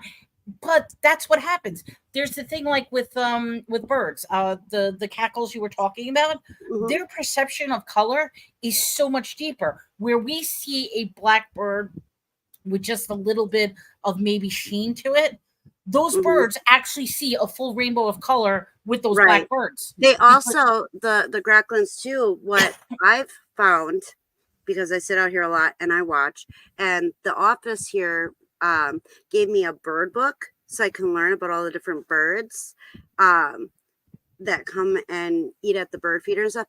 They make water noises. And we can't hear it, we can't see it. But what happens if people just have a little better hearing, a little better vision, a little bit different? So they're actually seeing something. Because here's a theory I have. This is just a theory. Everybody could think I'm crazy. But what if psychic phenomenon, ghosts, spirits are actually constantly all around us? It's just our brains at this time cannot attune to them and see them. But they're fully functional at the same time. And my belief is for people who are more attuned that could possibly hear things, see things, do things better, it's just an interesting thing. Now, Spirit went off topic. She has a question. Off subject. What about past lives? Anyone believe in that or perceive that? Okay, so past lives for me. I believe in it, but I don't believe everybody was a past life, if that makes sense. Like, I think you can be reincarnated so many times until you fulfill whatever it is that you were supposed to learn. And then once you do, you go on to the great beyond. So however many times you have to learn that lesson will depend on how many times you are reborn. I have two theories. Okay, we're going to get to your Spirit. I'm just going to answer the first question, then we'll get to the other one. I have two theories involving past lives. Yes, I believe in past lives, but I don't necessarily believe that you are the actual person of the past life. What I think it is you are getting remnants of memory that is encoded within your genetic DNA. So in other words, somewhere with whatever reason, that information was locked into the DNA. And as your parents are spreading out their DNA and you're going from one generation to another generation to another generation, you are attuning into whatever information was trapped in that DNA. That's slightly different. So it's not that you were the actual person, but it's the knowledge of that person from previous lives is now coming out. So you're saying that our DNA has like a form of memory. Correct. And so when it's transferred to the next person, to the children, they have some of that memory. It is very plausible. However, one thing that, I mean, that is, it very well could be something like that. But what about the child, the little boy who was able to describe the Titanic When not, the family didn't watch Titanic. They had nothing to do with the But that's what I'm Titanic. saying. Maybe whatever was on there somehow is in relationship to that family and they don't realize it and it's locked Right. into their. So, I mean, I can't answer that, but that's something Right. that I do believe. I don't know. I've never heard of Guff at all. Have you ever heard of Guff? I'm going to look that up right now because I have no idea what that is at all. Guff, Guff. Guff means trivial or foolish ideas. I'm going to assume it's an acronym for something. Can you tell us what the acronym is? Because what I'm reading, Guff is saying it's nonsense, rubbish, a slang word for insolent talk. But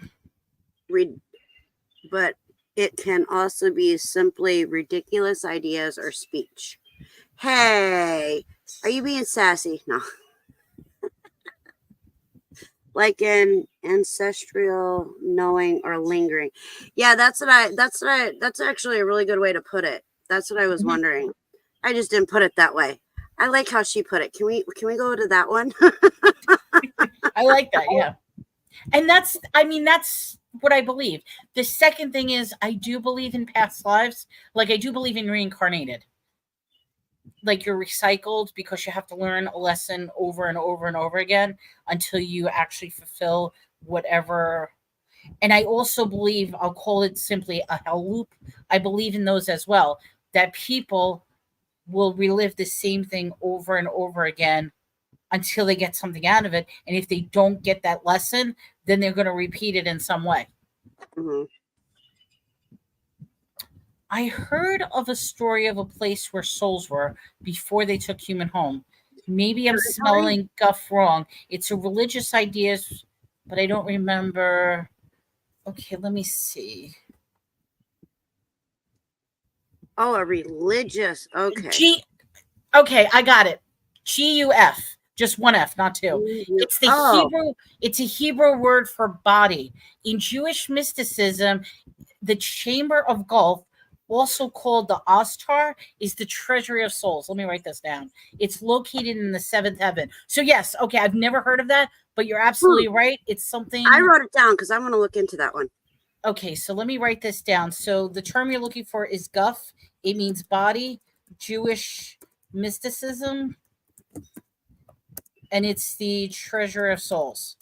I've never heard of that, but that is something I want to look into because that looks fascinating. Right. So we might have to do a show on that one. Yeah. All right. So that's for anybody who wants. If anybody wants to look it out, it's one F, not two Fs. That's why I couldn't find it. But it's based on Jewish mysticism. Lisa wrote, Christianity used to teach reincarnation, but people had an attitude that they would do better in the next life, so they stopped teaching it. Mm-hmm. That's what I heard. We're going to get a secret. We'll love to hear it. We won't read out loud. But maybe put it up on the screen. But we won't read it out loud. It's a secret. We won't tell the secret. I will admit, Jewish mysticism, the Kabbalah, particularly ancient texts, is a fascinating and very interesting thing.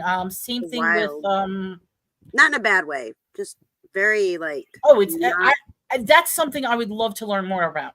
Right.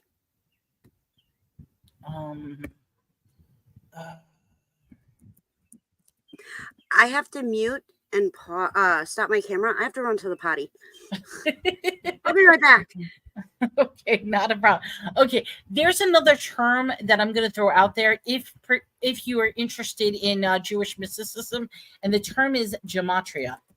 If anybody really wants to learn about getting really into it, study gematria, because what it is it's an equivalency that everything is related to a number, and that number relates to words, and it's just a very, very interesting study. I'm not Jewish, but came into life knowing a lot of Jewish stuff. I'm Catholic from birth. Weird. No, I will tell you, it's very, very interesting, Spirit. I mean, I'm not Jewish myself, but living in New York, there's a very large Jewish population, and I had a lot of Jewish friends. So some things I know, some things I don't know. but I always wanted to study more about Jewish mysticism. Yeah. Now, when Lisa said about Christianity stopping, it's interesting that they would stop it because the idea is you want to better your life now. If you're teaching something about reincarnated, you're right. It can give the people a sense of that, hey, I don't have to try now. I don't have to work hard. I don't have to be a good person because I'm just going to come back anyway. Definitely, if you want to learn something new, check into, like I said, gematria and look into the Jewish mysticism. It's an eye opener. It really, really is. Particularly how everything has a number attached to it. So it's the numerological system with Hebrew letters and numbers, and it's so weird when things start happening, how it relates to global events, because what they really do is they will take an event and break it down by the numbers, because there is a belief that everything in society is all about math, that we're just nothing but one big binary mathematical code. So you know, she went to the bathroom, and I'm probably saying this is now a good time to probably end the show because we're coming to the end. We're hitting the 2-hour mark, but she'll be right back. Let's see what else.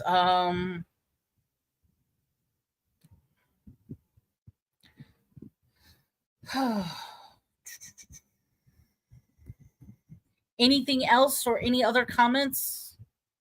You screenshot that word. Yeah, gematria. That's the Akashic.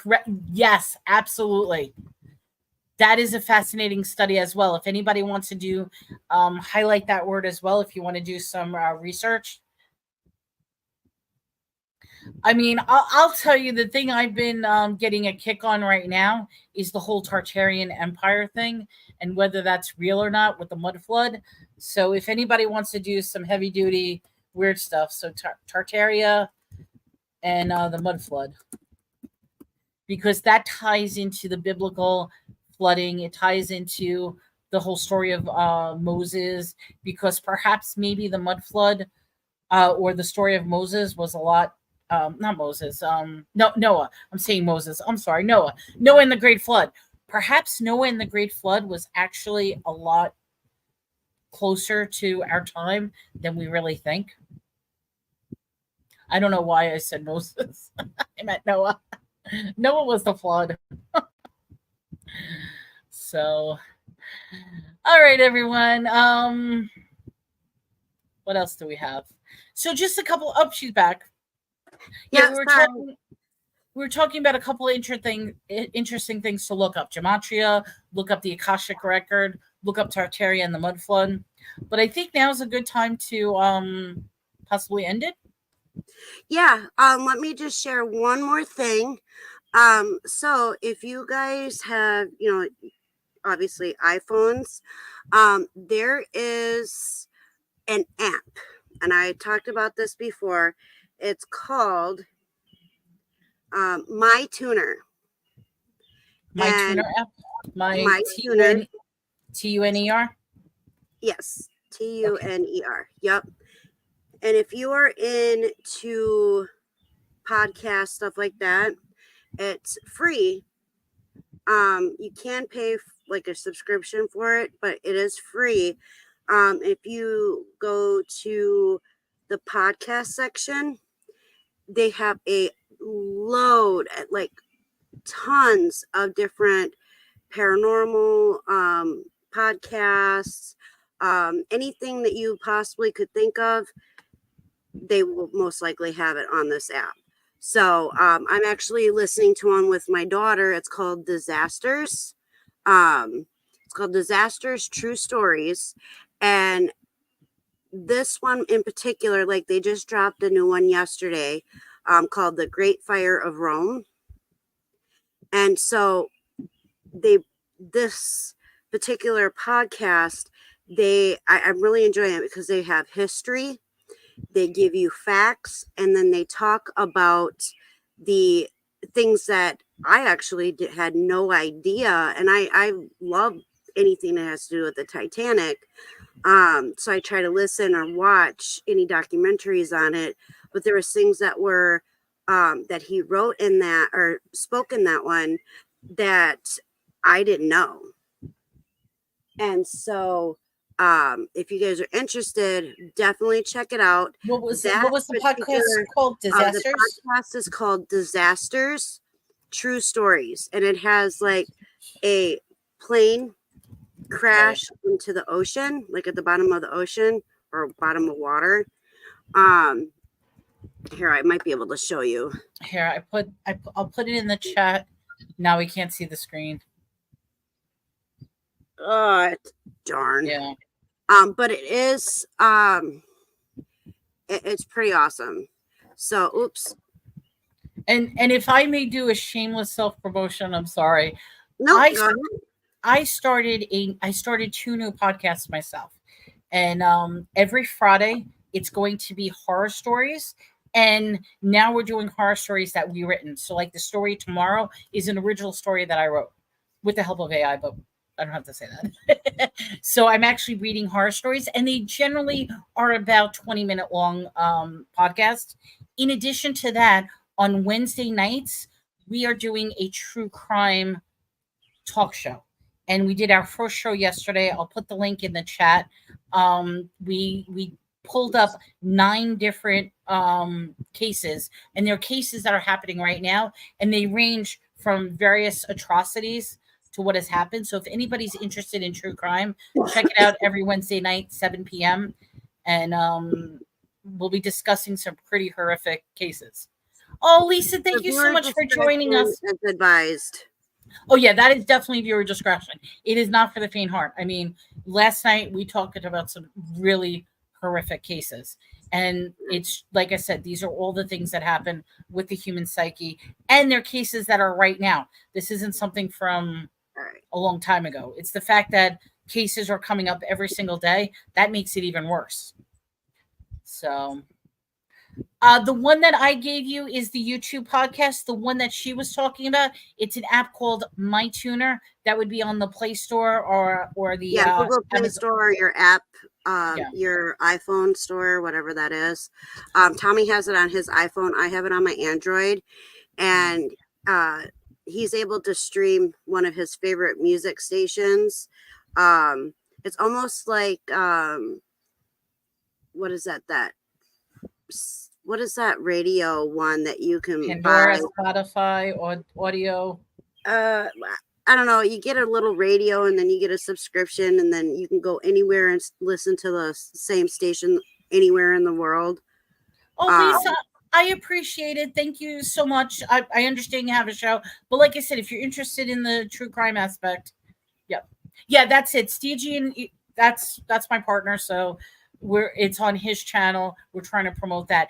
As far as the podcast, in addition to what I do on Spotify with the horror stories, I then take the audio and put it to a video and then post it on YouTube. It just takes me a couple extra days to post it on YouTube because I'm actually doing an audio with it. Because you're doing that podcast, just a recommendation.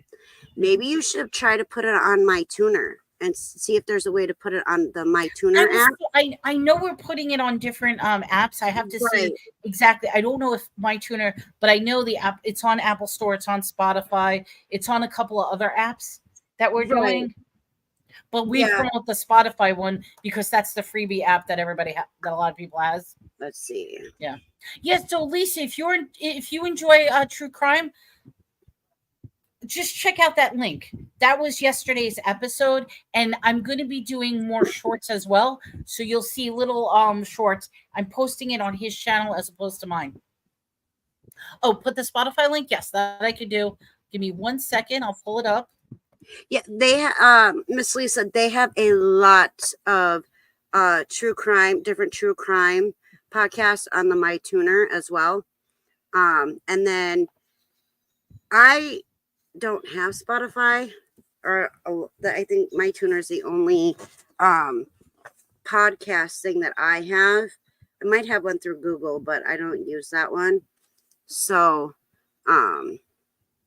It's starting to get dark.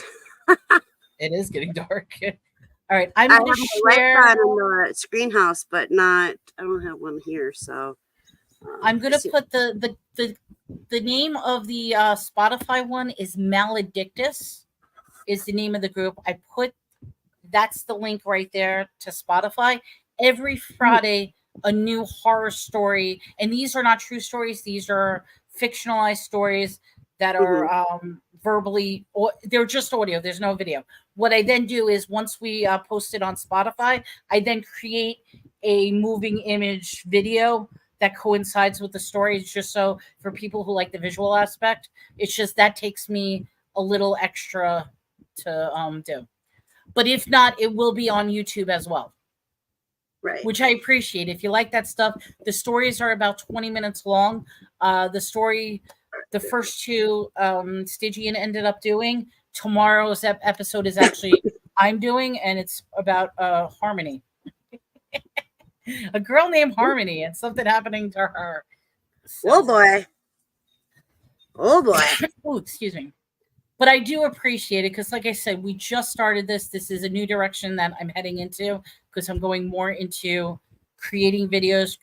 And if anybody just likes videos in general, every day at around 11 o'clock, I post a new music video. Some of them are sad, some of them are funny, some of them are tragic, but every day there's another music video theme. Cool. Yeah. Happy, sad, funky, wild. Yeah. I know. Some of them are sad. What's topic? Oh yeah. Let me read off our topics that we are doing. Yeah, because next week is July 4th. We're taking July 4th off. So next week you don't get to see us. But I will be here on July 3rd. So July 11th, we're doing mystical creatures / cryptids, right? cryptids. Thank you. Cryptids and mystical creatures. Okay. July 18th, sirens and mermaids. July 25th, serial killers and paranormal, and that is a 4-part series.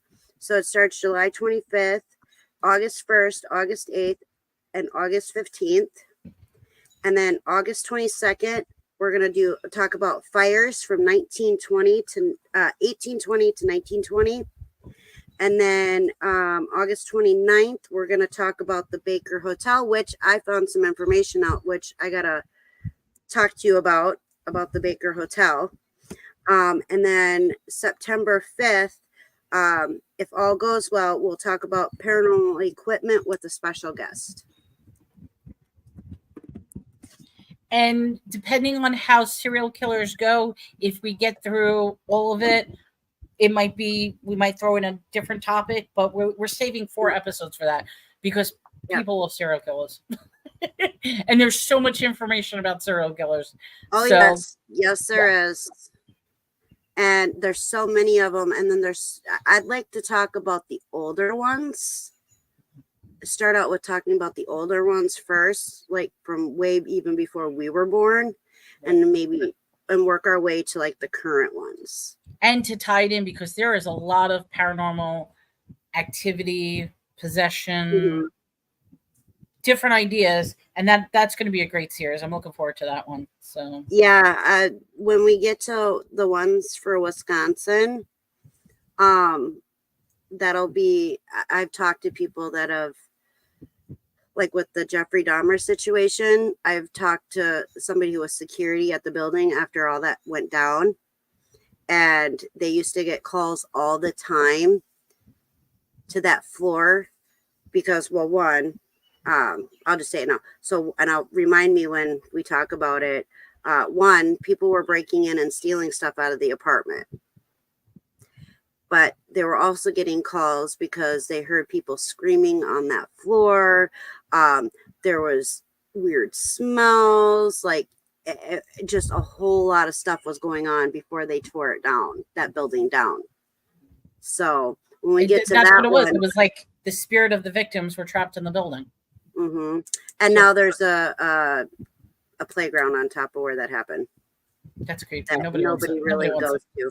Yeah, nobody Yeah. really goes to it. It's like, yeah. So It's one of those things you'll see the swings going back and forth on their own, and probably maybe you'll see the I'll do some research on merry-go-round that. turning. Yeah, I'll do some research on that playground since it was put up after they tore the building down. But who tears that who tears a building down like that and then puts a playground for kids on it? Yeah, that's a little weird to me. Very creepy. But Well, everyone, we want to thank you so much. We just hit the 2-hour mark, so we're gonna call it a night. And plus, it's getting dark over there. I know she's gonna want dinner. So, have a great night, everyone. We will see you next week. Like I said, if you stay tuned for next week, I'll be doing a show on both Wednesday for the true crime, and then we won't be back next week because it's July 4th. yes, So July 4th. Yeah, so next week we won't be here. So we're going to see you in 2 weeks for the paranormal, but I will be here next Wednesday for true crime. All right, so everyone, have a great day. Stay safe, stay spooky, and we will talk to you soon. And have a be safe great for the holiday. 4th. Yes, have a good holiday. Enjoy. Bye, everybody.